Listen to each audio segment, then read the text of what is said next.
사랑합니다. 우리가 고대하는 교회의 모습이 우리 각각의 모든 성도님들 마음 가운데 있으실 것입니다. 우리가 고대하는 교회, 우리가 기대하는 교회라고 생각한다면 많은 성도님들께서 초대교회를 떠올리실 것입니다. 오늘 우리가 읽었던 23절부터 31절까지의 말씀, 그 바로 뒤에 나오는 32절의 말씀을 사모하실 줄 압니다. 32절에는 이렇게 나와 있습니다. 믿는 무리가 한 마음과 한 뜻이 되어 모든 물건을 서로 통용하고 자기 재물을 조금이라도 자기 것이라 여기지 않았다라는 이 말씀일 것입니다. 어떻게 하면 이 초대교회는 이런 멋진 교회의 모습이 될 수 있었을까요? 오늘 말씀의 제목과 같이 기도의 힌트가 있습니다. 우리가 이 말씀에 이렇게 꼬리에 꼬리를 물어서 어떤 그런 교회가 우리가 될 수 있을까? 어떤 기도가 우리의 기도가 되어야 하는가라는 말씀을 우리가 오늘 말씀을 통해서 깊이 알아보기를 원합니다. 오늘 우리가 읽은 이 본문의 23절의 말씀은 이렇게 시작합니다. 사도들이 노임해. 사도들은 베드로와 요한을 이제 의미하는 건데 이들이 노임해, 그러니까 붙잡혀 있었던 것 같습니다.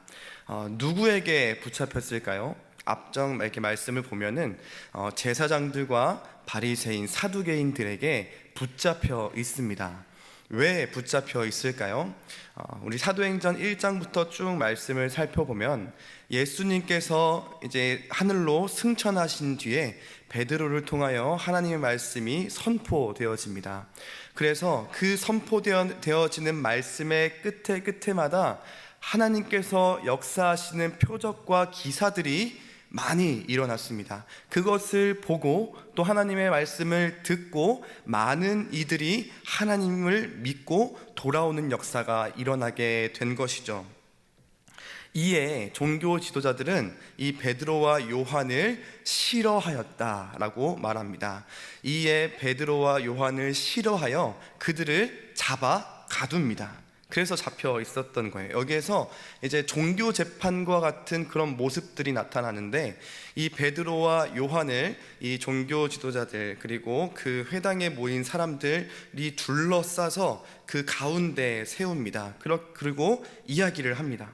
너희가 무슨 권세와 누구의 이름으로 이런 일들을 행하였느냐라고 하면서 이제 너희가 전하는 그 예수와 부활, 그 죽음을 더 이상 말하지 말아라 라고 위협하고 협박합니다. 그럼에도 우리 베드로와 사도 요한은 이 말에 굴복하지 않고 예수의 이름만이 우리의 구원이 되시며 어떠한 다른 이름도 구원이 우리에게 줄 수 없다, 구원을 줄 수 없다 라고 말하며 계속해서 예수님의 이름을 선포하죠. 그러니 이 사두개인들과 종교 지도자들은 이제 비난할 말이 없어졌다라는 겁니다. 왜죠? 그 기적들, 예수의 이름으로 선포되어지며 예수의 이름을 통하여 죽은 자가 살아나고 날 때부터 엎드려져 있었던 일어나지 못했던 그 자가 일어나는 것을 본인들도 두 눈으로 똑똑히 보았기 때문입니다. 그렇게 해서 사도들이 놓여졌습니다. 감옥에서 나와서 자기 동료들이 있는 곳으로 돌아가 제사장들 사두개인들이 이 베드로와 요한을 향하여서 했던 이 말들을 이제 자기 동료들에게 알립니다.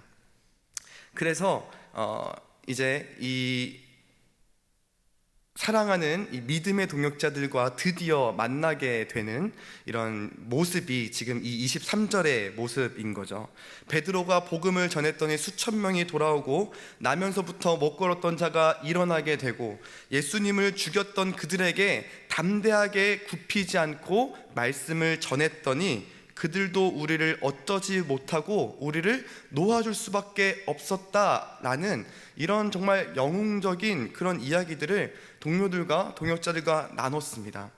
이런 이야기들을 듣고 우리라면 어땠을까요? 굉장히 기뻐하면서 회포를 풀었을 겁니다. 우리가 승리하였다, 이렇게 해도 되지 않았을까 싶습니다. 그런데 이렇게 와서 그들이 한 첫 번째 행동이 나타나는데, 그들이 이제 23절 넘어서 이제 23절, 23절의 말씀을 보면 그들이 한 자리에 모여서 소리를 높였다라고 합니다. 이것은 하나님께 기도를 올려드렸다라는 것이죠. 한 자리에 모여 그 이야기를 들은 사람이 와, 우리가 이겼다, 승리했다라고 축포를 터뜨리고 우리가 회포를 푸는 것이 아니라 오늘 말씀 가운데 찾아볼 수 있듯이 기도를 했다라는 것입니다. 그들이 한 마음으로 한 소리로 기도하죠. 이 자리에 모여 드렸던 그들의 기도는 어떠했을까요? 우리가 오늘 살펴볼 주제는 기도인데요, 이 자리에 나오신 우리 모든 성도님들, 우리 장로님, 우리 권사님, 집사님들은 그래도 기도하면 잔뼈가 그래도 굵으신 분들입니다. 그러나 오늘 우리에게 주신 이 말씀을 통해서 내 기도는 어떠한가, 내 기도가 조금 더 하나님 앞에 아름다운 기도, 성숙한 기도가 되어지는 이 시간 되었으면 좋겠습니다. 오늘 본문 속에서 나타난 제자의 기도, 오늘 제자의 기도의 첫 번째 특징은 바로 하나님을 우리의 대주제로 인정하는 기도였다라는 것입니다. 24절 말씀 한번 살펴보겠습니다. 그들이 듣고 한 마음으로 하나님께 소리를 높여 이르렀습니다. 대주제여, 천지와 바다와 그 가운데 만물을 지은 이시오.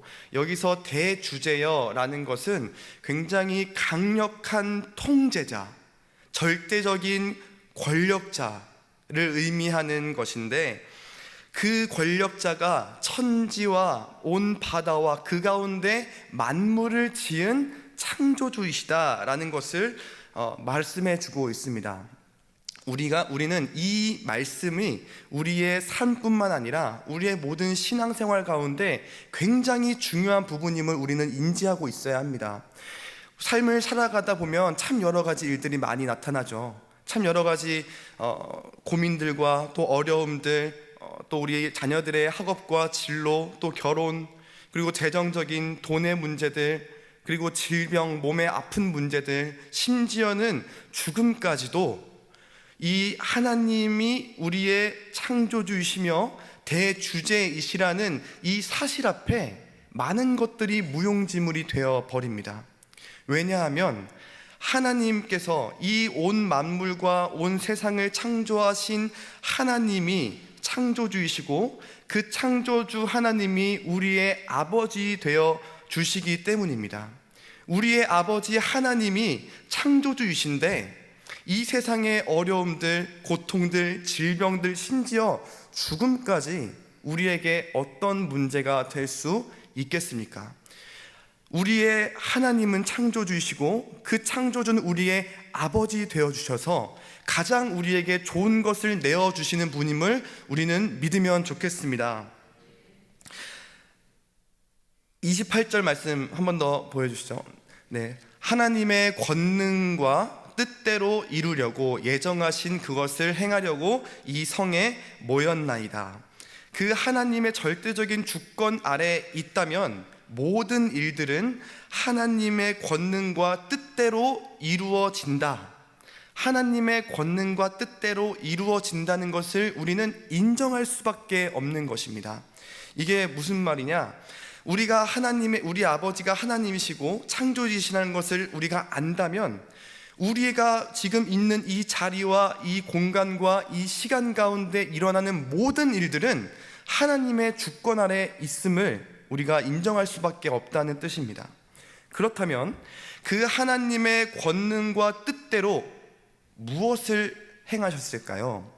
오늘 읽은 말씀이 24절인데 25절부터 27절까지 그 내용이 나와 있습니다. 말씀을 한번 보겠습니다.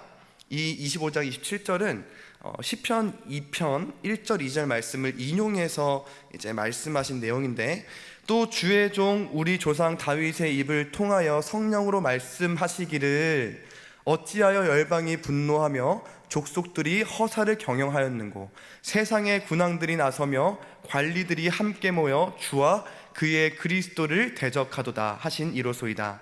과연 헤롯과 본디오 빌라도는 이방인과 이스라엘 백성과 합세하여 하나님께서 기름 부으신 거룩한 종 예수를 거슬러. 여기에 세상의 군왕들과 관리들이 주와 그리스도를 대적하였다라고 합니다. 시편에서는 세상의 군왕들과 그 족속들이 경영이 허사하였고, 그리고 그들이 여호와와 그의 기름 부음 받은 자를 대적하였다라고 나옵니다. 그러니까 여호와의 기름 부음 받은 자, 주와 그의 그리스도는 누구시죠? 바로 예수 그리스도라는 것입니다. 하나님의 권능과 뜻대로 이루신 그 내용이 뭐냐면, 이 세상의 군왕들, 이 세상의 관리들이 그 여호와의 아들 예수 그리스도를 대적하게 하였다라는 것입니다. 거슬렀다. 여기서 거스르다는 대적하다는 뜻과 동일한데요, 이 거스르다는 에피라는 단어인데 누구누구 위에 있다는 말입니다. 그러니까 그 세상의 군왕들과 족속들 관리들이 예수님 위에, 하나님 위에서 그들을 대적하였다라는 말이죠. 이 말씀은 우리의 생각과 우리의 기준으로는 너무 이해하기가 어렵습니다. 왜죠? 창조주이신 하나님께서 왜 세상의 군왕들로 하여금, 그 관리들로 하여금 대적하게 하신 것이 하나님의 권능과 뜻대로 행하신 일이라는 뜻이냐라는 것입니다. 지금 그들의 이 말씀을 받는 그들의 상황은 로마 황제의 지배 아래 있었습니다. 그리고 그 황제와 야합하여서 그 이스라엘 백성들을 팔아넘긴 그 종교 지도자들, 유대교 지도자들의 세상인 것처럼 보였으나, 이 말씀을 고백하는 이 사도들과 제자들의 기도는 이 로마를 넘어서 실제로 이 세상을 조율하고 인도하고 계시는 분은 대주제이신 하나님이시라는 사실을 알고 있고 믿고 있었다라는 것입니다.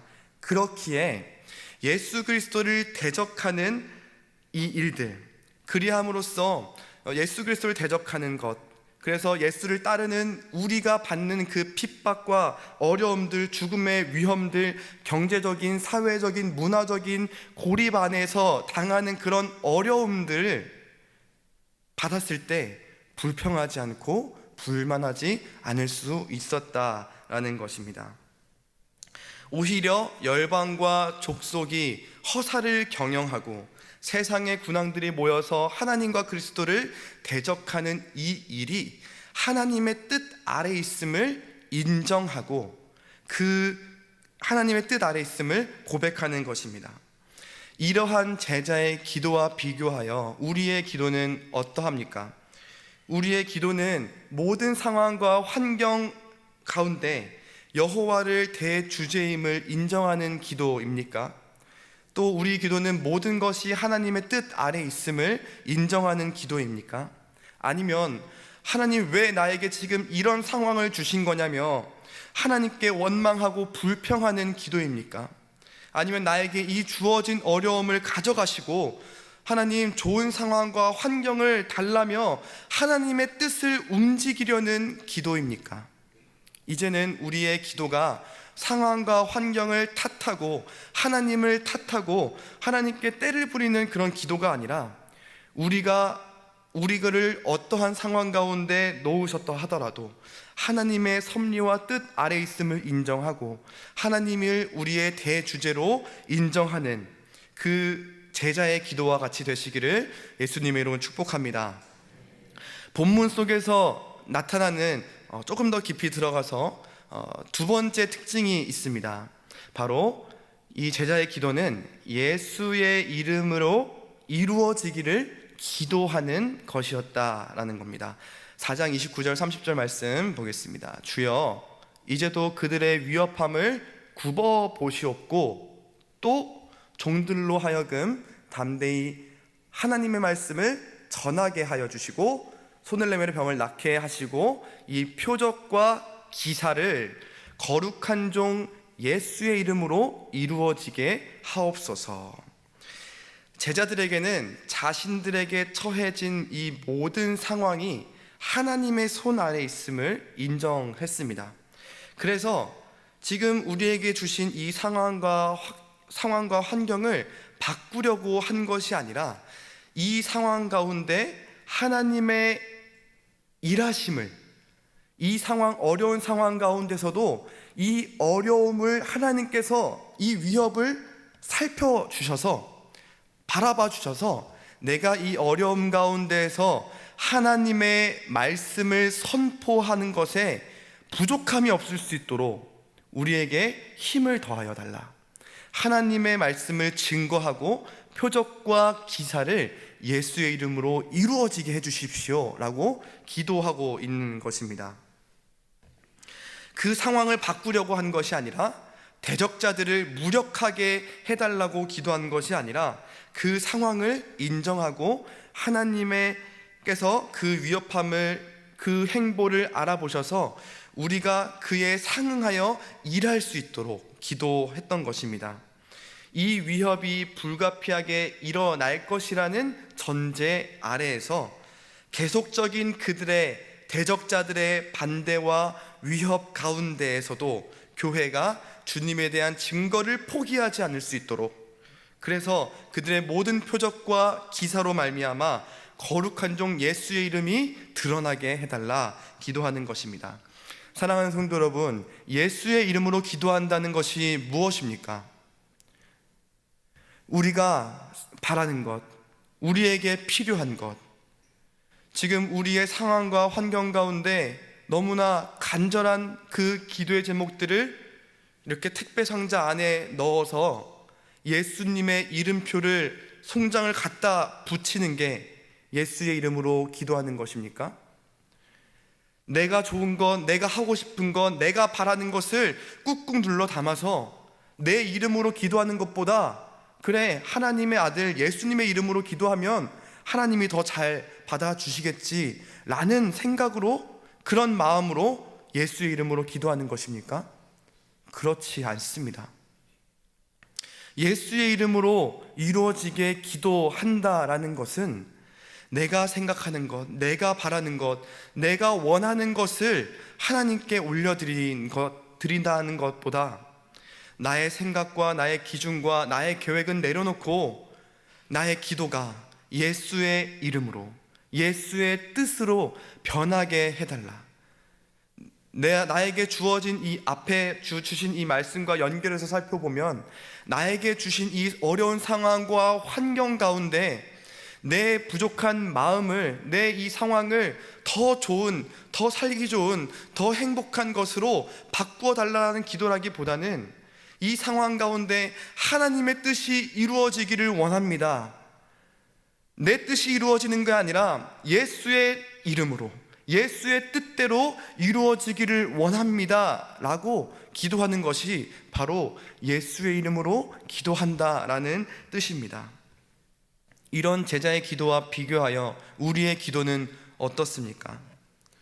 우리의 기도는 모든 상황 속에서 하나님의 이 섭리를 인정하며 그 뜻을 인정하며 그 불가피한 어려움 가운데서도 승리할 수 있는 힘과 능력을 구하는 기도입니까? 아니면 그저 이 어려운 상황을 모면하고자 하는 그런 기도입니까?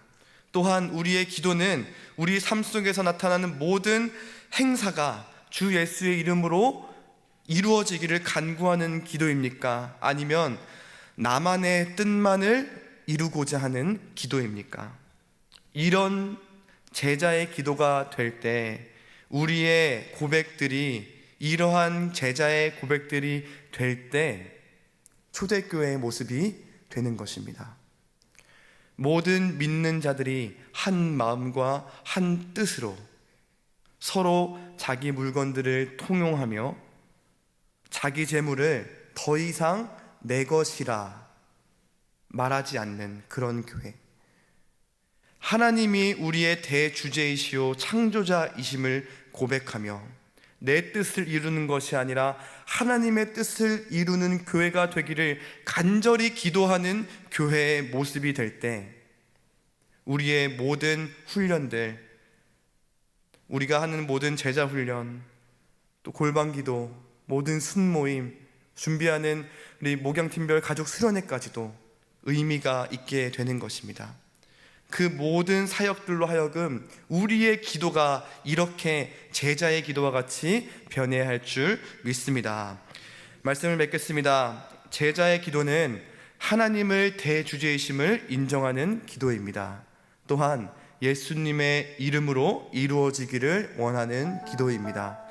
바라기는 이제 우리의 기도가 우리에게 주어진 상황과 환경을 불평하고 그 상황을 모면하기 위한 기도가 되는 것이 아니라 지금 우리에게 주신 이 상황과 환경 가운데 하나님이 여전히 일하고 계심을 기억하며 오늘도 내일도 하나님의 일하심, 또 우리 교회가 하나님의 말씀의 복음을 선포하기를 멈추지 않을 수 있는 그런 제자의 기도가 되기를 소망합니다. 하나님과 같이 살아가는 것을 멈추지 않고 예수 그리스도의 이름으로 이루어지기를 원하는 그런 기도가 우리의 모든 성도님들의 입술의 끝 가운데 머무시기를 예수님의 이름으로 축복합니다.